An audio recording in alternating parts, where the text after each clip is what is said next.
Hello friends, आज हम लोग सहसंयोजी बंध का आधुनिक सिद्धांत के बारे में अध्ययन करेंगे। अब तक हम लोग ने वेस्पर थ्योरी के सिद्धांत से ये जाना कि जब किसी भी अणु में मतलब बंधित इलेक्ट्रॉन होंगे और अबंधित होंगे तो उनकी जो आकृति कैसी होगी। लेकिन अब हम देखते हैं सहसंयोजी बंध का आधुनिक सिद्धांत मतलब modern theory of covalency bond. जो बंध बनता है, बंध की लंबाई होती है, उसको स्पष्ट करने के लिए सहसंयोजी बंध के दो आधुनिक सिद्धांत दिए गए। तो देखिए उनके दो आधुनिक सिद्धांत कौन कौन से हैं। तो इसमें देखिए पहला है संयोजी बंध सिद्धांत, जिसको हम इंग्लिश में वैलेंस बॉन्ड थ्योरी कहते हैं, और दूसरा है आणविक कक्षक सिद्धांत, जो उसको हम मॉलिक्यूलर ऑर्बिटल थ्योरी कहते हैं। तो सबसे पहले हम संयोजी बंध सिद्धांत को देखते हैं। संयोजी बंध सिद्धांत, जिसको इंग्लिश में हम वैलेंस बॉन्ड थ्योरी कहते हैं, इसको देखिए संयोजी बंध सिद्धांत को हिटलर और लंदन ने 1927 में दिया था, और इस सिद्धांत को 1931 में पॉलिंग और स्लेटर वैज्ञानिक ने पूर्ण किया था। इस सिद्धांत के कुछ प्रमुख तथ्य उन्होंने बताया। उन्होंने क्या बताया देखिए, तो उन्होंने ये बताया कि सहसंयोजी बंध तभी बनता है जब दो परमाणु आपस पास आते हैं। कहने का अर्थ ये कि जब तक दो परमाणु पास नहीं आएंगे एक दूसरे के, तब तक सहसंयोजी बंध बनेगा नहीं। और उनके जो बाह्यतम कोश के मध्य अधिव्यापन होता है, मतलब जो बाह्यतम कोश में इलेक्ट्रॉन होते हैं उनके बीच में क्या होता है, रिपल्सन होता है, तभी ऐसा कंडीशन बनता है, मतलब सहसंयोजी बंध बनता है। और अतिव्यापन में भी कक्षक भाग लेते हैं जो अर्धपूर्ण या अयुग्मित इलेक्ट्रॉन पाए जाते हैं, मतलब जिस कोश पूर्ण रूप से भरा नहीं होगा वही कक्षक भाग लेते हैं पूरा करने के लिए, अपने अष्टक को कहीं अपने इलेक्ट्रॉन को अस्थायित्व प्रदान करने के लिए वो ऐसा करते हैं। फिर प्रभावी अतिव्यापन मतलब मोर रिपल्सन के लिए कक्षकों की निश्चित दिशा होनी चाहिए, मतलब उनका एक डायरेक्शन होना चाहिए। और फिर देखिए यहाँ उन्होंने ये बताया है कि अतिव्यापन करने वाले कक्षकों में अयुग्मित इलेक्ट्रॉन जो होते हैं वो विपरीत चक्रण वाले होते हैं, मतलब उनका जो दिशा होता है वो मतलब दोनों चेंज होता है, एक क्लॉकवाइज होगा तो दूसरा एंटी क्लॉकवाइज। अगर ऐसा नहीं होगा तो ऐसा उनके मध्य नहीं हो पाएगा। और फिर उन्होंने अगला पॉइंट ये बताया है कि जो कक्षकों के अतिव्यापन से जो बने बंध होते हैं वो कक्षक में इलेक्ट्रॉन के पाए जाने की प्रायिकता अधिक होती है, मतलब जिनके रिपल्सन से वो बनते हैं उनके कक्षक में इलेक्ट्रॉन पाए जाने की संभावना सबसे ज़्यादा होती है। उन्होंने ये भी बताया अगला पॉइंट कि किसी सहसंयोजी बंध की प्रबलता, मतलब जो इसमें मतलब उनकी प्रोबेबिलिटी कहिए क्या होता है, अतिव्यापन की सीमा मतलब कितना वो रिपल्सन करते हैं उस पर निर्भर करता है। तो इस प्रकार से अतिव्यापन की सीमा बढ़ने पर बंध की प्रबलता क्या हो जाती है, बढ़ती जाती है, और तथा बंध की लंबाई घटती जाती है, मतलब उनमें जो लंबाई होती है वो डिक्रीज करती है।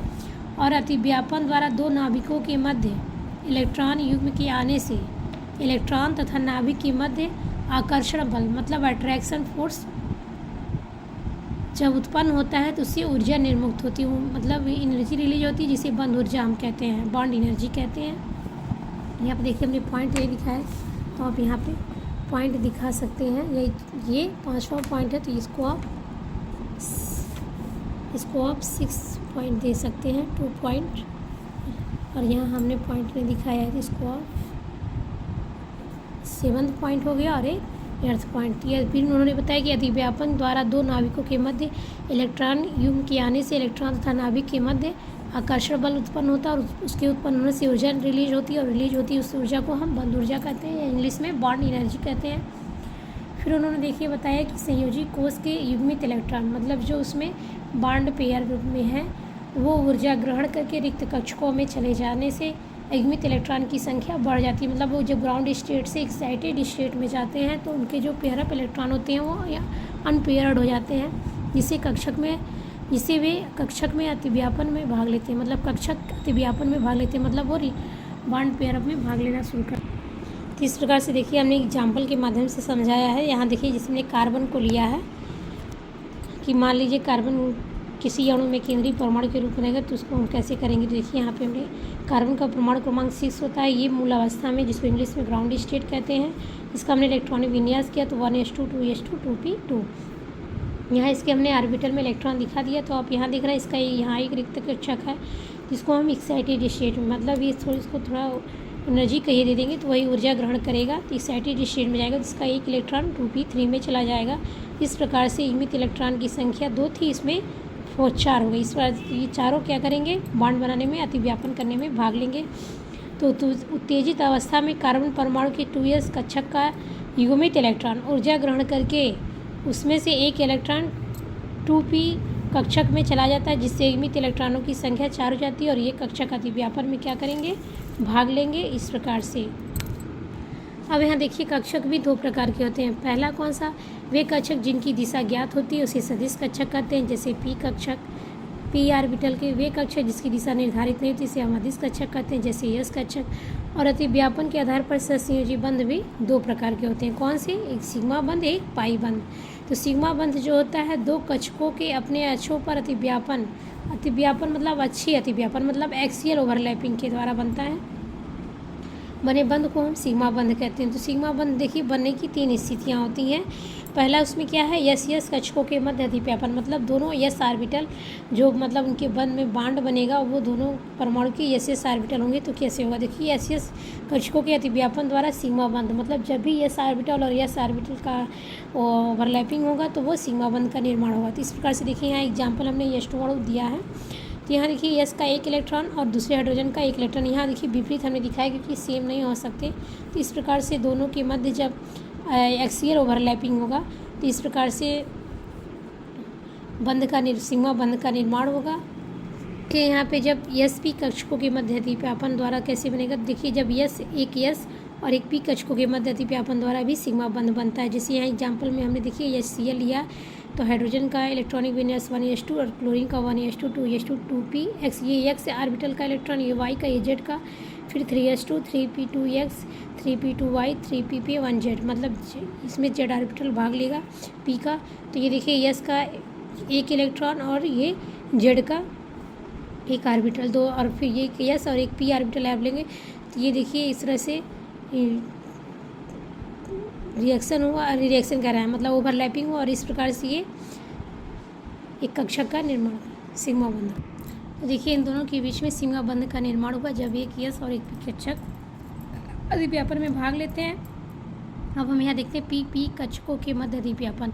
तो देखिए जब पी कक्षकों के मध्य अतिव्यापन होगा तो भी सिग्मा बंध का निर्माण होगा और जब पी कक्षक आपस में भाग लेते हैं तो उनके सिरों से सिरे तक अतिव्यापन द्वारा मतलब उनमें सिरे से सिरे तक होता है तो सिग्मा बंध का निर्माण होता है। यहाँ देखिए हमने क्लोरीन को दिखाया नहीं, ऐसे लिख दिया है, तो आप इसको चाहें तो बना सकते हैं इस प्रकार से।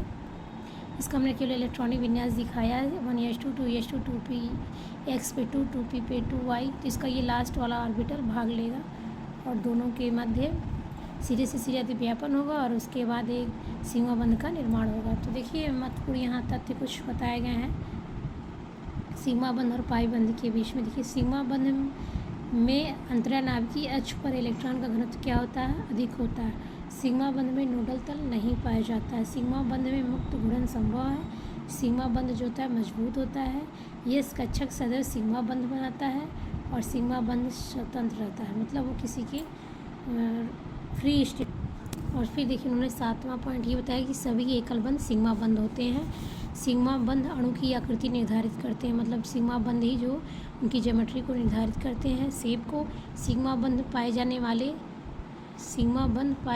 तथा सिग्मा बंध रखने वाले मतलब सिग्मा बंध में पाए जाने वाले तथा सिग्मा बंध रखने वाले यौगिक प्रतिस्थापन मतलब ऐसे यौगिक जिसमें केवल सिग्मा बंध पाया जाता है या सिग्मा बंध रखने वाले यौगिक जो होते हैं हमेशा प्रतिस्थापन अक्रिया देते हैं। अब हम यहाँ देखते हैं पाई बंध। तो देखिए 2 कक्षकों के पार्श्व मतलब बगल से जब अतिव्यापन होता है तो उसे हम पाई बंध कहते हैं सहसंयोजी बंध को। और पी कक्षकों के पार्श्व अतिव्यापन द्वारा ही पाई बंध बनता है। तो यहाँ पे देखिए जो फिगर हमने बनाई ये गलत फिगर 3 हो गया है। देखिए ये फिगर थोड़ा बहुत सही है मतलब इसमें बगल से अतिव्यापन होता है। तो यहाँ देखिए बहुत छोटा सा जगह इसमें इलेक्ट्रॉन मतलब जब होते हैं तो इसको ये पार्ट अतिव्यापन में भाग लेता है। तो इस प्रकार से पाई बंध का निर्माण होता है। अब पाई बंध जो होता है उसके बारे में देखिए महत्वपूर्ण तथ्य क्या है कि पाई बंध में जो अंतरानाभिकीय अक्ष पे इलेक्ट्रॉन का घनत्व क्या होता है, 0 होता है। जबकि ये सिग्मा बंध में ऐसा नहीं होता और पाई बंध में नोडल तल पाया जाता है जबकि सिग्मा बंध में नोडल तल नहीं पाया जाता और पाई बंध में मुक्त घूर्णन संभव नहीं है। जबकि सिग्मा बंध में मुक्त घूर्णन पाई बंध होता है वो कमज़ोर होता है मतलब उसको हम वीक बॉन्ड कहते हैं और यस कक्षक अतिव्यापन द्वारा पाई बंध नहीं बनता। पाई बंध सीमा बंध बनने के बाद ही बनता है। अगर मतलब कोई ऐसा यौगिक है जिसमें पाई बंध नहीं बन रहा है, सीमा बंध नहीं बन रहा, तो उसमें पाई बंध भी नहीं बनेगा। तो ये क्या है, पाई बंध सीमा बंध बनने के बाद बनता है। और द्विबंध में एक सिग्मा एक पाई, मतलब अगर कहीं डबल बॉन्ड है तो उसमें एक सिग्मा और एक पाई बनेगा। और अगर त्रिबंध है तो एक सिग्मा दो पाई बन पाया जाता है। जैसे देखिए हमने यहाँ एग्जाम्पल के रूप में दिया है CH2 डबल बॉन्ड CH2, तो इसको हमने ओपन करके स्ट्रक्चर लिखा है। जब भी आपको पाई और सिग्मा बंध की संख्या निकालना होगा तो आप स्ट्रक्चर को इस तरह से ओपन कर दीजिएगा। तो यहाँ देखिए, यहाँ सिंगल बंध है, यहाँ एकल बंध है, दोनों के बीच में सिग्मा बंध का निर्माण हुआ है। और यहाँ देखिए डबल बॉन्ड है तो एक सिग्मा और एक पाई, यहाँ पे भी सिंगल सिंगल है तो सिग्मा बॉन्ड। और यहाँ देखिए CH ट्रिपल बॉन्ड CH है, तो यहाँ पे देखिए हाइड्रोजन और कार्बन के बीच में सिग्मा बंध का निर्माण, और इस कार्बन हाइड्रोजन के बीच में सिग्मा बंध का निर्माण।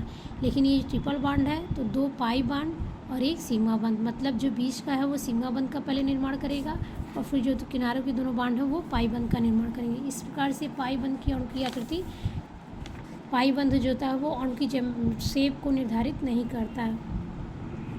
तो इस प्रकार से हमने आज जाना कि सिग्मा बंध और पाई बंध का निर्माण कब होता है। तो आज यहीं तक, इसके आगे हम लोग कल अध्ययन करेंगे। तो हमारे चैनल को ज़्यादा से ज़्यादा सब्सक्राइब करिए, शेयर करिए, कमेंट करिए। और and thanks for watching my video.